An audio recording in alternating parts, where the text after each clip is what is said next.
Իմ սիրելի հետևորդ 3 ժամ մոլորվել էինք անտառում։ Ամեն ինչ սկսվեց նրանից, որ որոշեցինք վստահել օֆլայն քարտեզներին։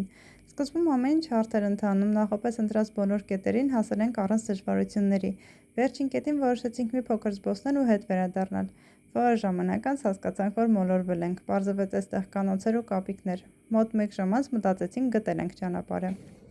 Մենք կորել էինք անտառում,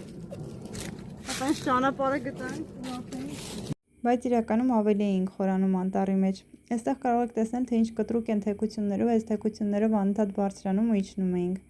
Քարտեզներն ու ծառերի վրայի գծանշումները մեզ անընդհատ հեռացնում էին հիմնական արահետից, տանում էին դեպի փշոտ ճանապարհներ ու փակուղիներ։ Դե հետո սկսեց մթնել ու հորդ առավ անձրև։ Այս բոլոր արահետները շատ արագ վերածվեցին գետակների ու քանի որ կավահողեր շատ ծղլիկ դարձան։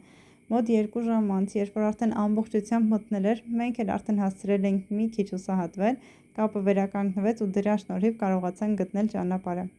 Ստացանք մի քանի քերծվածքներ ու կապտուկներ, բայց նաև անփոխարինելի փորձառություն։